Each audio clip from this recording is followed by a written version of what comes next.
The Yankees stink. DeMar DeRozan is a Sacramento King. The Warriors reportedly bring in Buddy Hield, the biggest contract ever handed out in Orlando Magic history. The Locked On Podcast Network presents The Big 6 in 60. The 6 biggest national sports stories from the local experts of the Locked On Podcast Network. Get the real story, why it matters, what's next, who wins the big game, and more, all in 60 minutes. The Big 6 in 60 starts now with the biggest story in sports.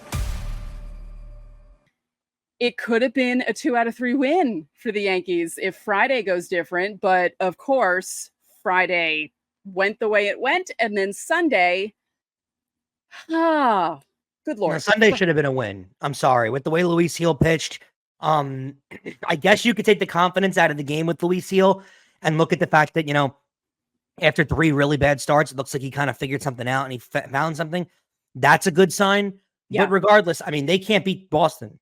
They can't. And they beat him up Saturday, and that's good to see. But you can't follow up games like Saturday with games like Sunday. Yeah, that's not what good teams do. That's what bad teams do. Bad teams score 14 runs in one game and then get shut out the next game. Yeah. Kind of like, not that they were bad last year, but the Padres had that issue last year where they'd win games like 10-0 and then they'd be shut out the next day. And the thing about it is Cutter Crawford came into the game with a 3.47 ERA. It wasn't 4.37. If it was 4.37, I would have expected the performance that he had on Sunday night. So much early swinging in the counts, just making things really easy for him. They weren't making any solid contact off him. He's not a terrible pitcher, but he's not the kind of pitcher that shuts a team out like that and only has 68 pitches through, 5-6 innings. That's ridiculous. It's ridiculous. And it was embarrassing. And I was annoyed. And also, I am not a proponent of violence. And I'm not meaning that they should throw at him, but can someone make Rafael Devers a little uncomfortable at the plate? Just a little uncomfortable at the plate. Not even that. Not even that. Don't pitch to him. Don't give him pitches to hit. The last home run, the pitch was out of the zone. Like, it's just, it was that kind of a night for him. Like Tonkin, I don't think was trying to pitch to him, but I can't take it. He hasn't reached David Ortiz levels of hatred for me. Not yet. But it's close. It's getting there. It's got the same theme as Ortiz, though, in the fact that, the Yankees for years refused to pitch inside of David Ortiz. Mm-hmm. He commanded the entire left batting box, and nobody wanted to push him off. And I don't know why. It's like a respect thing, but they do the same thing with Devers. Yeah, it's stop respecting them. Well, and the thing is, too, Devers has dominated them for a while now. Yeah. This has not been for a year. This is for years now. Oh, yeah. He has continue to fall into the same. 16 home runs at Yankee Stadium now, because it was 15 before the second home run of the night for him. He is, I saw a list. He's up there with Jim Rice now with how many home runs he's hit against the Yankees. It's absolutely ridiculous. And I'm sick and tired of it. And I'm sick and tired of, I don't need them to go back to the 70s Yankees Red Sox where they were literally beating each other up and they actually hated each other. We don't need that. We also don't need it to be like when Pedro was throwing at people. But there's got to be some sort of something where you move this guy off the plate and make him feel a little uncomfortable, because I'm sick and tired of it. I really am. There's not much of a rivalry anymore because the Red Sox win all the games. See, it's not a rivalry when you're not splitting off wins and it becomes difficult. Right now, and I know I wasn't here last week, but they played the same way. This is a bad baseball team right now. That's what the Yankees have become. And it's sad because on Saturday. It's sad because of the way the season started, though. With the way the season started, they shouldn't be as bad as they are, and they don't score runs. They don't pitch well anymore. Give me this, Yankee fans. In the month of June, really since June 1st, and now we're at July 8th, but since June 1st, what do the Yankees do well? Seriously. What do they excel at? Because there's nothing they do. They haven't won a series since June 5th. They're not playing to their potential, and it scares me into thinking, is their potential what they are right now? No. Or were they playing over their head early on in the season? I said this on the show. I did a live stream Saturday, and I said, they're not as good as they were at the beginning of the season, but they're also not as bad as they are right now. They're somewhere in the middle of that, They're one of the worst teams in the league right now, though. Right now. Statistically, they legitimately are one of the worst teams in the league. Oh, yeah. They've lost 16 of their last 22 games. They failed to win 7 straight series. Yeah. That's the run that they're on right now. Think about when the season started, how many straight series they had won coming into the year. And think about how bad this year could look right now if they didn't get off to the start they got off to. I mean, you got to look at a lot of these things. And it's sad, too, because you have Judge and Soto both playing at MVP levels. But those are the only 2 players you have doing anything. I mean, you're going to have Judge go into the All-Star break with 35 homers, more than likely, with 90 RBIs. You're not scoring runs. You're not running the bases, which I don't know why they've decided to not try and steal a base in 20 games. That's stunning to me. Longest streak since 1964 without trying to steal a base. That's weird to me. The starting pitching staff has been awful. I mean, highlighted by Carlos Rodon. Luis Hill's fallen off, but Carlos Rodon has been as atrocious as he was last year. The bullpen has completely fallen off. I think Clay Holmes getting an all-star nod today was one of the most bogus things I've ever seen in my life. No, you put Clay Holmes in the all-star game. I'm sorry, Stacey. It has to do with the whole first half. And I know he was great in the first 2 months, but since the start of June, the Yankees' tumble has been his tumble too. He's got like an 8 ERA. Yeah. I mean, he's been awful since the start of June. I don't know how he got in the all-star game. It's crazy if you go back to that all-star game episode that we had of what players were going to wind up in the all-star game and the amount of guys you'd strip off that list now. Yeah. Because it's just Soto and Judge that deserve to go. You know, if you're going to penalize Hield for having a bad few weeks, why wouldn't you do the same for Clay Holmes? Because it's the same. I don't get it. They did the same thing to Anthony Volpe. Anthony Volpe was an all-star. He was, and now all of a sudden he's not. Because that can happen if you struggle. I'm not taking that away from you, but I mean, Clay Holmes has been awful since the start of June. He's literally has like an 80 ERA. He's been terrible. And somehow, for some reason, too, Clay Holmes got in the All-Star game. I don't understand how that happened at all. Listen, it's been bad. It's been as bad advertised. I mean, it's literally been that bad. This is the 3rd season in a row that this team has gone on. Like we keep seeing like, oh, they haven't done this since such and such a year. They haven't done this in 40 years. They haven't done this in 30 years. And it's like, when is Hal going to wake up? When's Cashman going to wake up? It's not just the players. Like, someone has to wake this team up. And if someone's going to get fired, I don't want them to fire some like assistant hitting coach that we've never heard of before. No. Like, you really need to do something, because this is the thing that drives me crazy. And we'll go to segment 2 after this. They have this attitude where they think they could just turn it on. Like, Stanton's going to come back. Clark Schmidt's going to come back. Yep. F. Ross will come back. You know, maybe like Ian Hamilton and some of the other guys who were injured will come back. And they think that they'll be able to turn it on again and play like they were playing in the beginning of the season. And you just can't. Yeah. And you can't expect that to happen. You can hope it will, but they play with that same mindset. And it's happened so many seasons in a row now. Yep.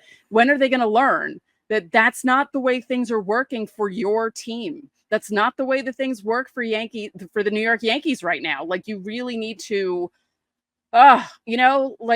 Judge just, I'm sure he's a great captain, like, within the clubhouse because he's cool with the guys, but someone needs to start yelling at everyone. I'm sorry. They need to, someone needs to flip a table. Someone needs to get a little angry, because there is no 16 out of 22. Are you kidding me? And you gotta start to talk about this manager. You were 50 and 22 before this stretch. 50 and 22. And how many wins do you have now?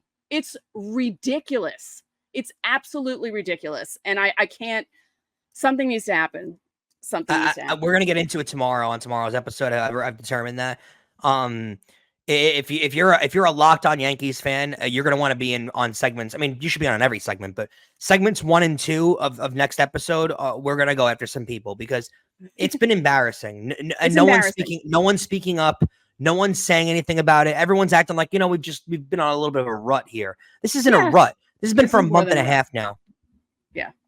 Yeah. Because, I mean, even though it's 16 of the last 22 games, and yes, they were 50 and 22, you saw cracks beginning before this stretch, and you thought, maybe they'll avoid the nosedive. Nope, they're on a 300-foot giga coaster. Yep, going straight down, like one of those 90-degree hills that they have on those crazy hybrid wooden metal roller coasters. That's what they're on right now. And unless something's fixed, it's going to burn down in a fiery crash because it's looking like that right now. I mean, there's no one on this team that you could convince me deserves to keep their job right now in a managerial role. There isn't. Right. Managerial, front office, nobody. Because was the team built sort of well? Sure. But also, you brought back Anthony Rizzo, who was, I don't want to hear about the injury. He was hitting 100 before the injury. And you brought him back. Labor, there was no plan for any of these guys to get hurt. Any replacement idea, nothing. And you got lucky with Luis Hield being as good as he's been in the start of the year. You got really lucky. And you saw once Hield couldn't figure it out for a few starts, you saw what it turned into. I love sports. I love them so much, I never want them to stop. But look, as the playoffs wind down, you don't have to fret too much. You got the MLB and, of course, the WNBA as well. And that's what I love about FanDuel. It lets me just keep sports going whenever I want them. All I have to do is open the app and dream up the bets anytime I'm in the mood. And this summer, FanDuel is hooking up all customers with a boost or bonus daily. That's right. There's something for everyone every day, all summer long. The Cincinnati Reds just got embarrassed by the Detroit Lions and need a win to get back on track. Enter the Colorado Rockies. The Rockies have been one of the worst teams in baseball, especially on the road. So this is one where the money line won't return a lot of value, but the run line will. Take the Reds to cover the 1.5 run line and beat the Rockies by at least 2 runs. Head over to FanDuel.com to get started in making the most out of your summer. FanDuel, official sports betting partner of Major League Baseball. Not only, of course, was this the biggest free agency signing in Sacramento Kings history, getting DeMar DeRozan. And yes, even though it's a sign and trade, I do consider it free agency because DeMar was here in Sacramento all day long. The Kings, yes, they had to negotiate a deal to free up enough money to bring DeRozan here, but they were negotiating with DeMar directly about the amount of money that they would pay him, and he had to agree to have that sign and trade go through to come here in Sacramento. To me, this is a free agency acquisition, and not only is it the biggest in Sacramento Kings history, this is one of the best and biggest days in Sacramento Kings history, period. Check this out. It starts with Malik Monk officially signing his new deal with the Kings, his new 4-year deal. Yes, we've known about this deal for a couple of weeks now, but he officially signed it. He put pen to paper today. So Malik Monk is back, right? Then you get a 6-time All-Star in DeMar DeRozan to choose Sacramento, the Kings, over Los Angeles and the Clippers, who were reportedly making a big pitch for him. And this isn't just the Los Angeles Clippers. This is the brand new stadium Los Angeles Clippers with Kawhi Leonard and James Harden on their roster, right? That is a very, very talented team that DeMar could have easily chosen to go to. Not to mention LA is home for DeMar DeRozan, but no, he chose to sign here in Sacramento. One, if that doesn't tell you that the culture is changing here in Sacktown and how Sacramento and the Kings are perceived around the league, if that doesn't say that to you, I don't know what can possibly prove to you otherwise. And number 2, Monte McNair knows what the hell he's doing, right?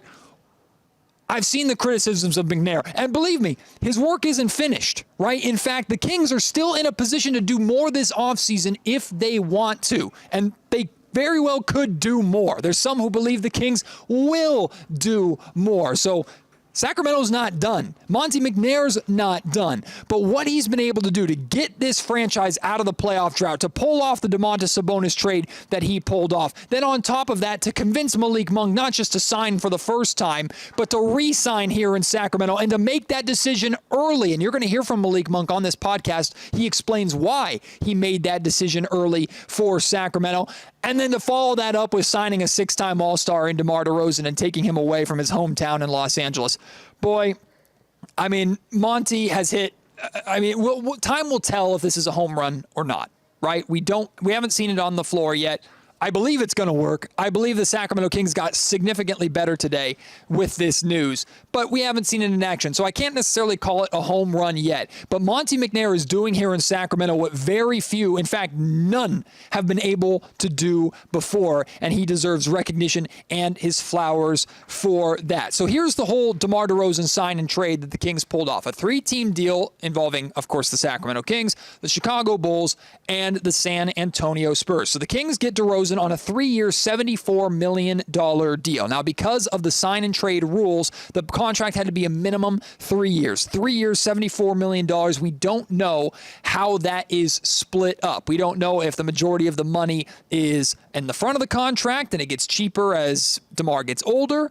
We don't know if the contract is backloaded, so it's cheaper early on. We don't know if it's evenly split throughout the 3 years. Plus, there are bonuses worked into this contract as well with both individual and team achievements that the Sacramento Kings could have or DeMar DeRozan could have over the next 3 years. So that is the deal. Meanwhile, the San Antonio Spurs take Harrison Barnes and his $18 million per year that he's being paid over the next couple of years, and an unprotected 2031 pick swap, meaning the Kings are not giving the Spurs a pick. In 2031, the 2031 draft, whichever team has the better pick, the Spurs get to choose that pick. So let's say the Kings are the better team than San Antonio. Well, the Spurs will just keep their pick. But if by 2031, the Spurs, who will have maybe Victor Wembanyama as the best player in the league at that time. Let's say the Spurs are one of the top teams in the league and the Kings are just outside the lottery.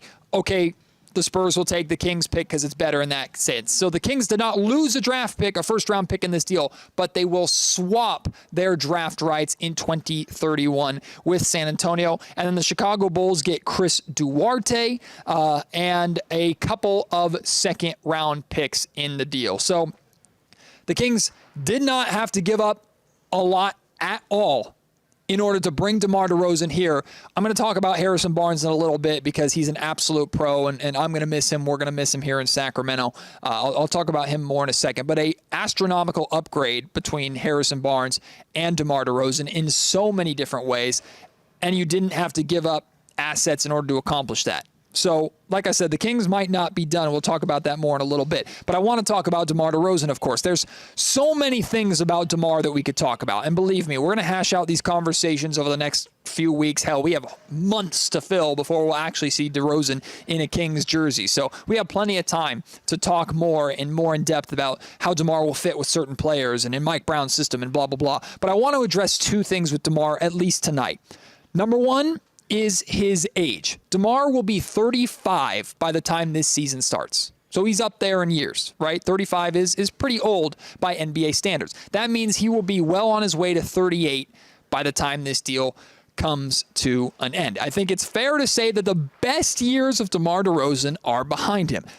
But that's okay for this Kings team because they're not signing DeMar DeRozan to bring him in to be the absolute superstar like the Toronto Raptors looked at him as when they were trying to win a title a handful of years, 6+ years ago, right? That's not the DeMar DeRozan that the Sacramento Kings are looking for. However, the Kings are looking for DeMar to be similar to what he has been not just over his entire career, but especially recently as he's past 30. DeMar has averaged 20 or more points per game in his last 11 straight seasons. On top of that, the last 3 seasons, he has played 74 or more games. He played 79 games last season, averaging 36 minutes per game. This guy is playing all the time, and he's playing a boatload of minutes every single night. He has not missed he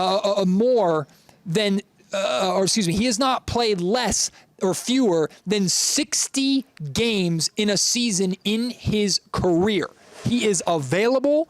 And, I'm going to back up a little bit. Over the last 3 seasons, by the way, that he's been over 30 and playing 70-plus games at 36 minutes per game, he's averaging 25 points, 4 rebounds, and 5 assists over those 3 seasons. So he's still putting up numbers, and he's still efficient despite being this old. I mentioned the fewest amount of games in a season he has played in his career is 60. He's played 70 or more games, 11 seasons of his career. So I'm not worried about DeMar DeRozan's age. I'm not worried about DeMar DeRozan's availability. I'm not worried about DeMar DeRozan's injury history because there really is none. He plays and he puts up numbers and he provides the Sacramento Kings with a lot of what they need. That transitions us into the second thing that I want to talk about, which is DeMar DeRozan's fit. It is absolutely fair to question DeMar DeRozan's fit in the Kings offense because it's not seamless, right? You think, what do you surround De'Aaron Fox and Domantas Sabonis with? Shooters, guys that space the floor, that stay out of their way and can knock down three-point shots. We've seen that over the last couple of years in Sacramento, and it turns out the Kings have needed more. The Kings have needed more of what DeMar DeRozan can provide them. One member of the core three officially has the mid three, whatever you want to call them, officially has a new home. We know the Chicago Bulls have been looking for trades for Zach LaVine, haven't necessarily been successful. Also rumored to be willing to move off of Nikola Vucevic. Pat, I'm going to throw this to you. Do you think that we see another trade of the core three prior to the season starting?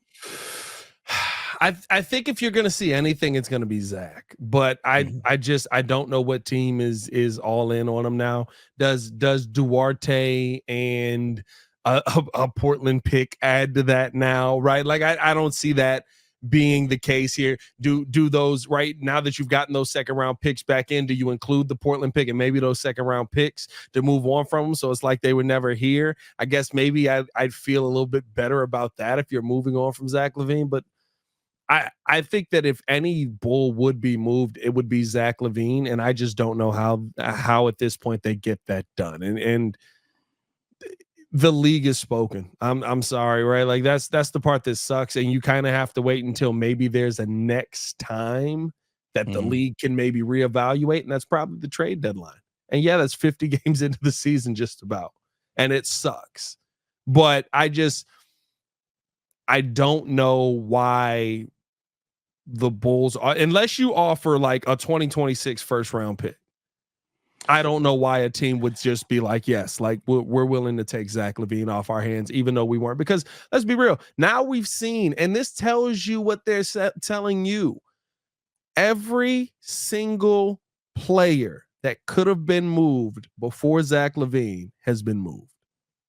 Everyone. There's nobody left now. Hell, and LeBron Kevin James Porter Jr. got back in the league before Zach LaVine got moved. Bro, Miles Bridges was like, I'll stay in Charlotte. like if we being real, like every single player that could have been moved before Zach LaVine has now been moved. Yeah. Or has re-signed or is signed somewhere else. Like that's telling you what this Bulls team or what the NBA thinks of Zach LaVine as a player. And Rich Paul can go on all the interviews he wants to, and he can. And let's be real, Rich Paul kind of dropping the ball with these clients lately. Is it just me? Like, I think what we're seeing is the league really realized, like, hey, Rich Paul has kind of had us in a chokehold for like 5 to 8 years. I'm tired of it, bro. Like, I think that's really what's happening, bro. It's kind of crazy, bro. It's kind of crazy. So I don't know if Zach LaVine would be moved. I would say he has the best chance. I think Vooch is here. I think Vooch is a player that they're going to say, you know, we're going to run him out there and we're going to try and get the best out of him. And then by the trade deadline, we know that teams will be looking for a center every single year. Teams are looking for a center that can go out there and, you know, there's going to be some team that's offensively efficient that can't rebound the basketball well. We already know how that's going to go. Yeah, I mean, and so there will be a market for Vooch, and teams just aren't in that market right now. I don't think that both of them get moved before the season. I don't know how aggressively the Bulls have tried to move Vooch, because with his contract only being $20 million, I don't really think, and you look at some of the other deals that have been moved, I don't think the Bulls would have that much trouble moving Nikola Vucevic if that was just, like, if they were as focused on moving Vooch as it's been reported that they've been focused on moving Zach, I think Vooch would have been moved already. Yeah, I saw a comment in here, and this is a question a lot of people are bringing up. Have the Bulls done enough to be bad enough to keep their own pick? I think that they have. When you just look at the Eastern Conference, Pat, tell me when you think that I'm at any point in this rant, when you think I'm wrong, just say, hey, hold up, all right? All right. So teams that are better than the Chicago Bulls in just the Eastern Conference: Boston Celtics, New York Knicks, Philadelphia 76ers, Cleveland Cavaliers, Orlando Magic, Milwaukee Bucks, Indiana Pacers. All right. That's just in the Eastern Conference. Miami Heat. Eric Spoelstra, Heat coaches, putting them above the Bulls, in your opinion? I'm gonna say yes because I think moving Bam to the 4 is about to explode his career. So I'm gonna still say yes. All right, cool. And they got our boy. They got our. And then boy. let's go to the Western Conference. Our boy, our Western Conference. Every team that made the playoffs last year, OKC Thunder, all of them better than the Bulls. Like 5 of them that didn't. Exactly. The New Orleans Pelicans, with the moves that they make, I think they'll be better than the Bulls this year as well. The Kings are going to be better than the Bulls. Yes. The Golden State Warriors. No, I'm not even that in the weeds. The Memphis Grizzlies, who were a lottery team last year, all they got to do is get back healthy. They're better than the Chicago Bulls. Ja Morant healthy makes them better than the Bulls. The Houston Rockets. Yes. The San Antonio Spurs, with the moves that they've made, are they going to be a better team than the Chicago Bulls next year?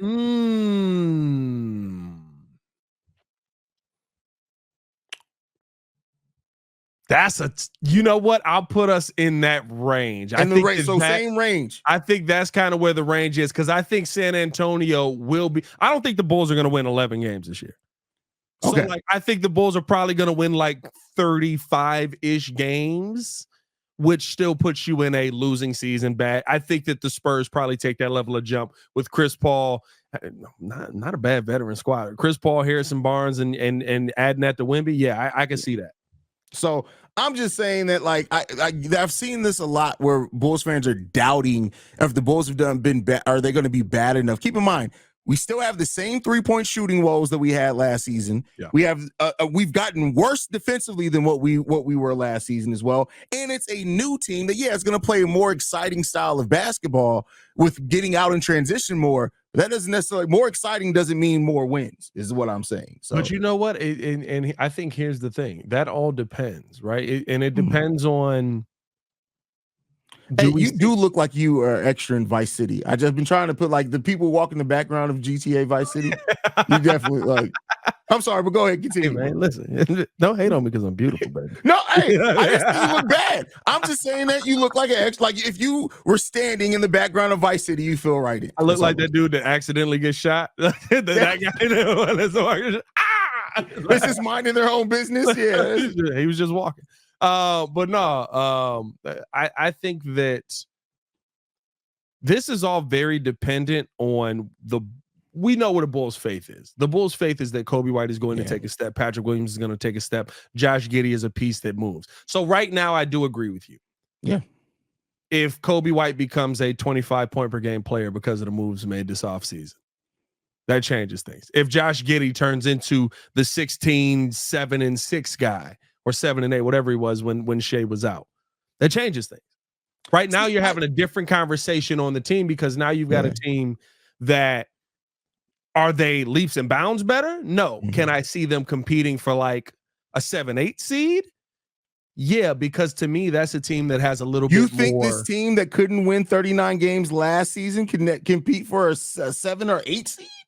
Well, listen, the bottom we just named 8 teams that you think are adamantly better than the Chicago Bulls. That's even before getting into the play-in area. But I think they're better because I'm basing it off of what we've seen from these young players. That's fair. That's fair. I'm saying if guys take a step, right, if Kobe all of a sudden is like the lights out scorer that everybody hopes that he's going to become, it's a very different team. All of a sudden you're looking at it, you're like, well, offensively, what's that? Maybe we still got some defensive issues, right? Maybe there's some defensive woes. I don't think we'll have as many rebounding woes. Well, even though we were a decent rebounding team this year, but I don't think we'll have as many things we're worried about on rebounding woes. I think if you get into spots where all of a sudden you need more rim protection, you've got a couple of players on the team that can do that as well. Now, like there are things where if pieces hit, you're in a better position than you were last season because you knew what the pieces were. The biggest question on all of that, though, is that big if word, because if has been the biggest problem for the Chicago Bulls for going on 3 seasons now. Yeah. If Lonzo Ball was healthy, we're a very different basketball team heading into every season. Lonzo Ball ain't been healthy. So I think that's right now. I do agree with you on everything that you said, but I do think that big if Kobe White takes that next step, we may see something different out of this Bulls team. Well, see, the thing is, I don't doubt Kobe White making the next step scoring-wise, but I don't think that that's going to translate to a huge amount of more wins for the Chicago Bulls with the place where the rest of the team is. I think this is a year where we're going to see some exciting basketball from the Chicago Bulls, but I don't think that they are going to be a threat to make the playoffs like as a 7 or 8 seed. Like, well, you still in the play-in. I mean, I even think that they could miss the play-in potentially, depending on how this goes. But we'll see. We'll see. Game Time makes getting to the ballpark even faster and easier. Prices on the Game Time app actually go down the closer it gets to first pitch. With killer last-minute deals, all-in prices, and their best price guarantee, Game Time takes the guesswork out of buying tickets. They're obsessed with finding ways to help you save money on tickets.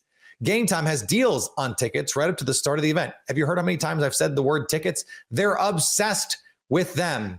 Find exclusive flash deals and sponsored deals on tickets for football, basketball, baseball, concerts, comedy, theater, and more. There, I said it again. And the Game Time guarantee means you'll always get the best price on tickets. If you find tickets in the same section and row for less, Game Time will credit you 110% of the difference. Take the guesswork out of buying tickets with Game Time. Download the free app and new users can get $20 off their first purchase with code Locked On.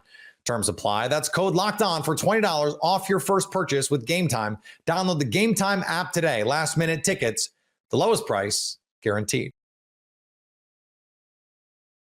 Very excited to be talking about a big move for the Golden State Warriors on this 4th of July. They bring in a sharpshooter, Buddy Hield. No, you cannot replace Klay Thompson, but this might be the closest you can get to bringing in someone who can shoot the three ball at the same level. An analysis of what Hield brings to the table, how he might fit in with the Warriors, and then what could the next move be? I know we've talked at length about Lowry Markkanen, but who realistically could be shipped out for the Dubs, and what could the next days or weeks look like? We break all it down. Chuck, 4th of July doesn't mean there's a holiday in the sports world. This move, we heard about it a day or two ago, but now that it's officially happened, I don't know about you, but I am excited. The fireworks are going off in the neighborhood still. They're not going to stop until about 4 o'clock in the morning. Keeps getting later every year. The fireworks keep getting more and more wild. I'm like, these things aren't even legal. Where are you getting these things? But again, Kylan, we're not going to call the cops, not those kinds of people. I'm not going to call the cops on the Warriors going after Buddy Hield, but I'm not sold. Like you seem very excited out of the gate. I'm going with a little pessimistic approach. I think the idea of Buddy Hield is better than Buddy Hield, if that makes a little bit of sense. Let me explain here. Let's go with some pros. Obviously, incredible shooter. He's a second unit scoring punch because he's not going to be playing on the floor often with Steph Curry. I think just defensively, I don't think you can have those guys on the floor at the same time. But when Curry's on the bench, he's definitely a nice person that comes in and gives them some veteran presence. Another thing, believes the Warriors can win. He did choose them over the Lakers. Actually said that was the main reason, telling Steve Kerr he went with the Warriors over the Lakers because he wanted to be on a team that could contend, and he believes the Warriors can do that. So you combine those two things, I should say, to the team, and you're signing someone that's healthy. That's massive, especially with some of the players the Warriors have already landed that are a little bit more injury prone. So they're getting a player that's missed less than 5 games his entire NBA career. I know. That's starting in 2016. I'd love to 2016. hear it. I'd love to hear it. But can I get to the cons? Can I get to the cons? Jimmy Butler, after talking about Zach LaVine, all of these guys who miss time, durability is a welcome change. Well, let's get to the cons, because leading right into this is the fact that he says he wants to play on a winning team like the Warriors. There's one issue. Buddy Hield's never won anything. I know he got to the Final Four at Oklahoma, has made the playoffs once, 4 career playoff games for Buddy Hield. Let's look at the statistics for him in the playoffs last year with the Sixers. 5.5 points, a rebound, and a half an assist in 4 career playoff games. He's never won. I don't love it, Kylan, but he fills a role, and that is he can shoot really, really well. Yeah, let's start with the basics before we get into looking at playoff stats, because we haven't even broken down the baseline stats for Buddy Hield and what exactly this whole deal involved. So the Golden State Warriors bring in guard Buddy Hield in a sign and trade from the Philadelphia 76ers. First reported on Thursday. It was reported about 48 hours ago that this was likely going to happen. The Dubs in serious talks. Now, the Warriors are sending the Dallas Mavericks a 2031 second-round pick, because that's the first question everyone asks. Well, what are we losing to bring in Buddy Hield? A second-round pick, which the Warriors had acquired by the sign-and trade involving All-Star Klay Thompson to Dallas earlier this week. So essentially, You lose Klay Thompson, you get back the second round pick, you move that in order to bring in Hield from the Philadelphia 76ers, who's signing a deal, according to ESPN, where he's guaranteed at least 2 years and $21 million. So good bang for your buck as well for a Warriors team that is very, very tight in terms of the salary cap situation. So Hield in 32 regular season games this past season for the 76ers. He did come in at the trade deadline from the Indiana Pacers, averaged 12.2 points per game while averaging just about 43, 39, 92 shooting splits, which actually are a little bit lower than some of the splits he's had in prior seasons. 31 years old, you pointed out, very durable. And I'll give you a fun statistic about just how prolific of a three-point shooter Buddy Hield is. In all of NBA history, there have been 22 individual seasons in which a player made at least 270 three-pointers. 9 of those 22 seasons belong to Steph Curry. No surprise. 2 belong to Klay Thompson. Amazingly, 4 of those seasons belong to Buddy Hield, more than anyone else in the group of players who collectively have put together 22 individual seasons with at least 273 pointers. So he is the most outside of anyone named Steph Curry. Incredible. When you look at the volume, him and Klay Thompson about the same, 7.6 attempts per game. Thompson a little bit more efficient at 41.3%. Meanwhile, Hield right around 40%. Still, the comps very good right now, especially based on where Klay Thompson is at in his career. I know you just touched on some of the defensive issues because prior iterations of Klay Thompson before the injury, he was one of the best two-way guards in the NBA. Versus now, we've seen a little bit of a drop-off in Klay's, and I'm being nice about it. I think we've seen a fairly significant drop-off in Klay's ability to defend. Still an above-average defender, but not that elite defender that you saw previously, where Buddy Hield is going to be more of a liability defensively. But in terms of the three ball, like comparing their numbers in terms of shooting efficiency, not much different this past year. Klay did average about 18 points, but Hield averaged 18 points just 2-3 seasons ago. So if he gets more opportunities, he could also be up at that number. So let's just talk about the positives to start, Chuck. Okay. I mean, there are a lot of positives with Buddy Hield. I mean, at the end of the day, you got to bring someone in that has a role as he's a shooter. In the sport of basketball, you can never have enough shooters. But you mentioned like he mimics what Klay Thompson does. It's time to move on. Like we don't need someone to come in and replace Klay Thompson. They just need the best possible basketball players. And Buddy Hield has not won at a high level. He was an afterthought last year for the Sixers come playoff time. I just mentioned the numbers, 5.5 points. That's, in his 4 career playoff games, did actually have a good 4th career playoff game last year for the Sixers. But I mean, he's a volume shooter, hit 1,322 threes in the last 5 seasons. That's the most in the NBA over Steph Curry's 1,264. Obviously, Curry missed a lot of games in there, full season. So it's a little bit different. But yeah, I mean, Buddy Hield definitely fills a void for the Warriors in that sense. But I'm not like fired up about it. He's a nice add to the bench. I don't think he's starting. I don't think he's getting more than 18 minutes a game the way the roster is currently constructed. Now, if Peyton or Wiggins moves out, maybe some PT opens up. 18 minutes per game?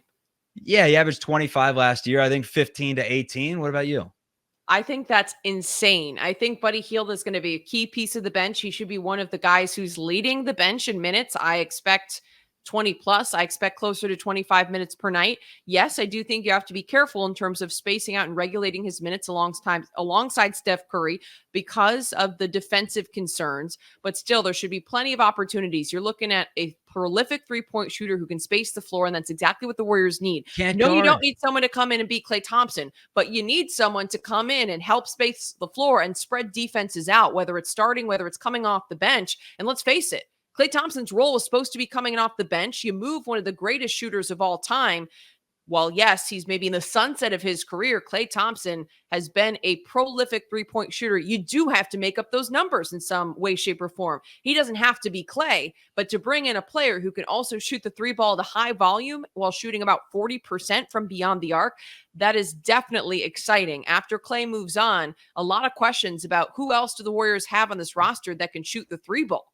You bring in DeAnthony Melton, who's more of a defensive add to the team, which I think is a good add. I like the move, but to bring in someone who can shoot the three at that high of a clip, who can shoot the three that efficiently, also really good in terms of his off ball movement. That's another thing. If you watch Buddy Hield, that again, you can make some comparisons to Klay Thompson. I think he'll work really well in the Warriors motion offense, being able to come off of screens, just quick catch and pop. That's exactly what they need. And whether you like it or not, they do have to replicate some of what Klay Thompson was able to do in terms of shooting, because I'm shocked to be saying this about the Warriors, but they don't have a ton of shooters on this roster right now. I don't look at a Brandon Pajemski and say, yeah, this guy's a shooter. I love a lot of what he does, but it's a different skill set than a Buddy Hield. I think Moses Moody has potential to be a 3-and-D guy, but Andrew Wiggins' three-point numbers down a little bit this past season. And in general, I just think because of the way the play has fallen off, averaging 12, 13 points per game, the Warriors needed this. I love sports. I love them so much, I never want them to stop. But look, as the playoffs wind down, you don't have to fret too much. You got the MLB and, of course, the WNBA as well. And that's what I love about FanDuel. It lets me just keep sports going whenever I want them. All I have to do is open the app and dream up the bets anytime I'm in the mood. And this summer, FanDuel is hooking up all customers with a boost or bonus daily. That's right. There's something for everyone every day, all summer long. The Cincinnati Reds just got embarrassed by the Detroit Lions and need a win to get back on track. Enter the Colorado Rockies. The Rockies have been one of the worst teams in baseball, especially on the road. So this is one where the money line won't return a lot of value, but the run line will. Take the Reds to cover the 1.5 run line and beat the Rockies by at least 2 runs. Head over to FanDuel.com to get started in making the most out of your summer. FanDuel, official sports betting partner of Major League Baseball. This was a humongous deal. This is a big deal. The biggest contract ever handed out in Orlando Magic history. Just a product of inflation more than anything else. But a 5-year, $242 million extension that can grow to $260 million extension. A max extension for Franz Wagner. Just like, forget the raw numbers. Like, again, I think everyone is still wrapping their heads around how much money there is in the NBA right now. Paolo's going to get more when he signs his extension next year because we're expecting a 10% increase in the cap next season. But Franz Wagner will get 25% of the salary cap in 2025. Again, this is the last year of his rookie contract, so he's still under his rookie contract right now. He will be under his new contract in the 2025 season. It'll pay him about $38 million in that first year. It'll top off at, I believe, $50 or $51 million.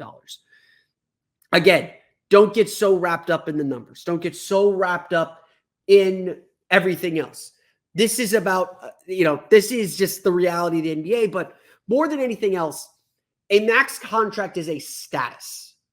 A max contract is the team telling you as a player, you are one of the most important players on the team. You really only have spots for 2 max contracts. Paolo's going to get another one. Jalen Suggs will get $30+ million.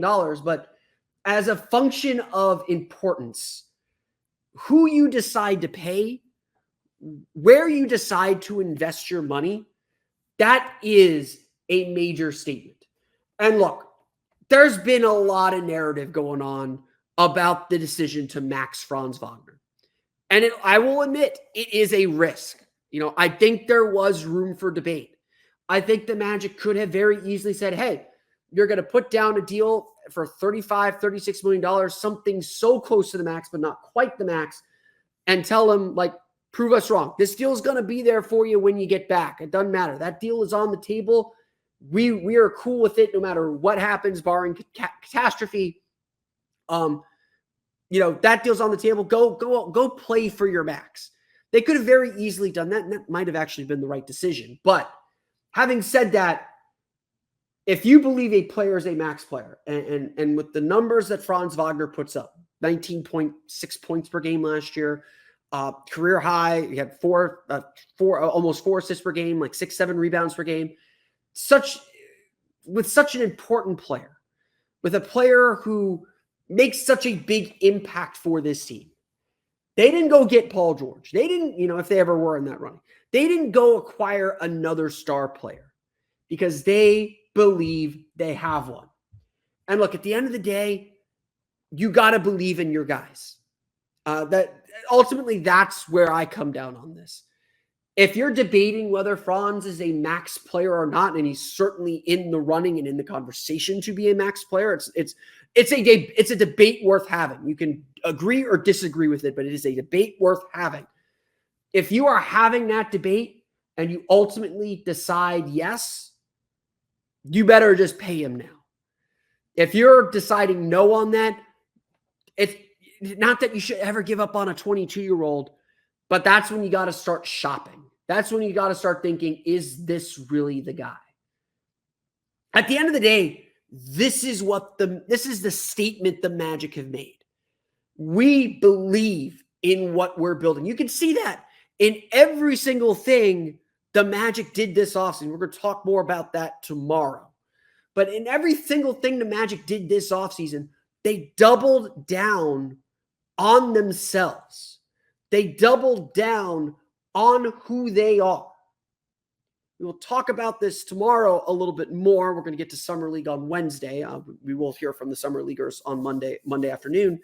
But at the end of the day, the Magic made this clear, full-throated statement. We are on the right track. We believe in the players that we have all throughout the roster. They keep investing in them.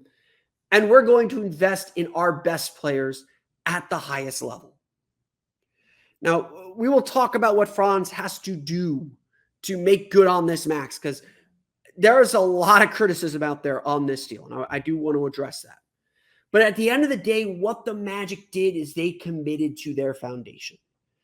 They said Jeff Weltman and the DeVos family and Alex Martins and everyone who makes those high-level decisions that are million-dollar decisions, they all essentially looked at this roster and said, we are moving in the right direction. Not only are we moving in the right direction, we believe this will only get better. And that is why the Magic are sitting here. That is why the Magic are sitting here preparing to make this humongous offer, to make this humongous deal. This is why the Magic are committing to this person and this player. It's both. They believe in what Franz Wagner can become. They believe in what Paolo Banchero can become. And if you want to read between some lines, Jalen Suggs did not participate in the U.S. select team scrimmage today against the U.S. national team. There's a lot of people that believe a contract extension is coming for Jalen Suggs. I am a little bit more skeptical on that. I think that there is a lot of wiggle room to say, like, okay, here's a $31 million, let's just per year. Here's a $31 million, $32 million per year deal on the table. Play this season out. Let's see if you can get it to 33, 34. That may not be how the Magic operate. Jeff Weltman is going to invest in who he believes in. He believes in Franz Wagner. Paolo Banchero is going to get a max next year too. Jalen Suggs is going to get a very, very rich contract. You're going to be surprised. People keep saying there's no way Jalen Suggs is a $30 million player.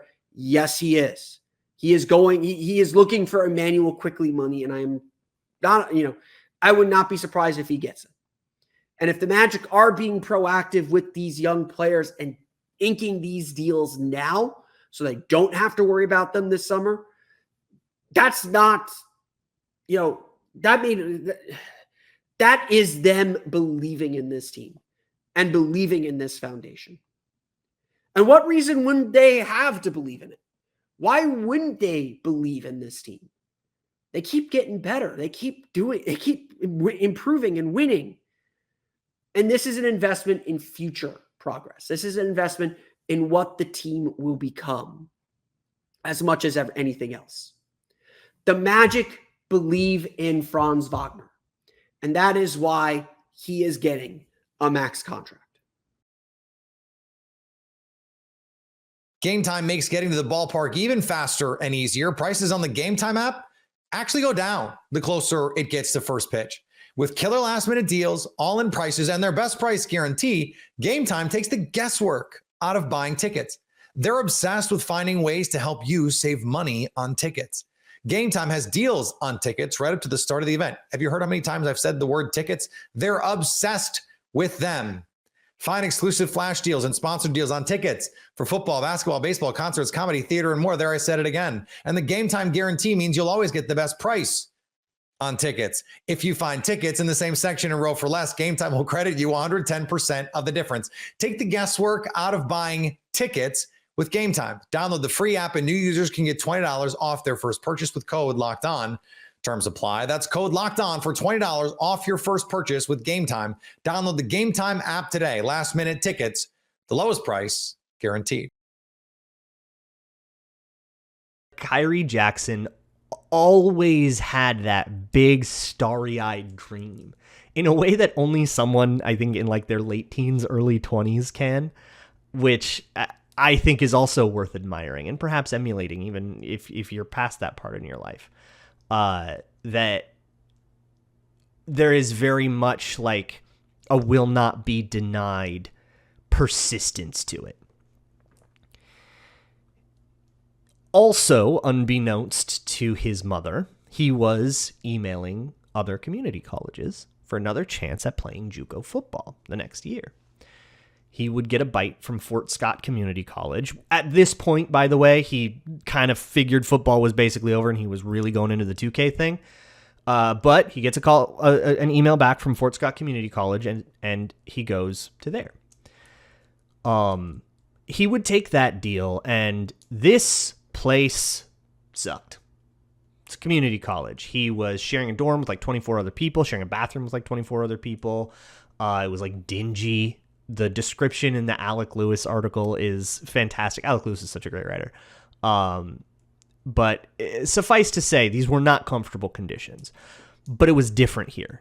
It was less comfortable than it was at Arizona Western. But I think maybe just a year older and a year more ready to be on his own and a little bit more determined, he was not going to leave this.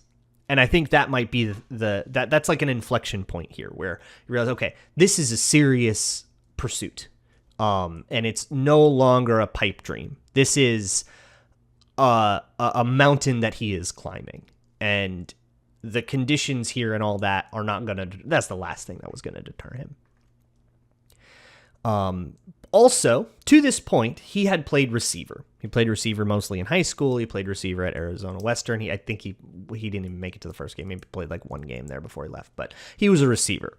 And he went to his coach and said, you know, I know you love me at receiver here. And his coach is like seeing shades of Randy Moss because he's 6'4" and fast. And he goes to his coach and he says, you know, I think I should be a DB, actually. My home is at defensive back, which is not true. Like, he was not a D-back at the time. I don't know. It's still unclear why he said this, but I guess that's just, he just had an instinct. He wanted to be a DB. And he had broached the idea of this position switch. His high school coach learned of this, again, like was asked about this in the Alec Lewis article and was like, haha, yeah, he would do that. Like, totally made sense to him. So I think this might just be a Khyree Jackson being Khyree Jackson thing. So the position coaches, the D-backs coach and the receivers coach, like talk to each other and say, okay, we'll give him 2 days. You go try out being a corner for 2 days, see how it feels. Likely you're going to come back here and stay being a receiver. But at corner, he was really right. Like, it was really natural. The hip fluidity and a particular kind of athleticism and just being 6'4" and really athletic. It was like, oh, this is unique now. He's not just a fast and tall guy, which you put at receiver. Like, if he can play natural corner, there really are pro aspirations. This could be real. And he puts out insane tape at cornerback at Fort Scott. So much so that he starts getting D1 people to sniff around. But he wants a little more exposure. Look, Fort Scott Community College is not going to exactly get you on the map. So he transfers to Eastern Mississippi Community College, the last chance you. If you're going to be in JUCO, like, this is the college. Unfortunately, that was the COVID season, and Eastern Mississippi Community College would not have a football season that year. But fortunately for Khyree Jackson, he had already very much done enough. Just by, I think, being on the radar of Eastern Mississippi Community College, he had done enough to get then on the radar of SEC coaches. And I think the moment it really clicks for both him and his mom is when they're talking to Nick Saban. First off, just the gravity of like, I'm talking to Nick Saban, but also the deference there. The idea that, oh, these guys actually want me. I'm not trying to convince them anymore. The way Alec Lewis put it was like, I'm doing the interviewing instead of being interviewed. That he'll end up going to Alabama. He would get 33 D1 offers. Like, that was how good his tape was at Fort Scott. He was very clear, like, that there was a vision here for a 6'4" fast corner, with the reach to like get their hands into every little ball and to win all the jump balls and stuff like that. There was a lot of really cool vision here. But at Alabama, it didn't really come to fruition the way that he had hoped. He was in a dastardly competition for playing time alongside Terrion Arnold and Kool-Aid McKinstry. Both these guys went, top 50? And he actually did get the playing time over those two guys. He would earn the start, but I think it was week 2 against Texas that he kind of had this like fall apart game, and he would get benched over that, and then he got suspended for violating a team rule. I don't know what that was about. I don't think it's particularly important. And before you know it, he's in the transfer portal looking for a place where he can get more playing time. That turned out to be Oregon, and it's in Oregon where he really makes his name as a cornerback. He is this, like, everybody talks about, wow, he's this raw talent if you can just put it together, And even when he gets to the Vikings as a draft pick, that's kind of the vibe is, oh my goodness, the potential here is through the roof. People are really excited about him, and that makes his passing all the more tragic. Oh, what could have been? He could have been one of these great like NFL comeback stories. But I think we have to get our minds out of the NFL-centric rut that we can be in, especially on a show that covers an NFL team. And whether it's the persistence and the determination, whether it's just the idea of being really kind to everyone all the time, or the idea of how much hard work can carry you forward, especially if the dynamics keeping you out, the things that are gatekeeping you, are things like grades for football. That has nothing to do with football at the end of the day. Or just, I'm at Fort Scott Community College, and if they saw me, they would love me, but they're not going to find me. Khyree Jackson has already done plenty to be worth remembering. Just getting to that point. Like, he didn't need an NFL career to be inspiring. And he had already accomplished plenty to be proud of.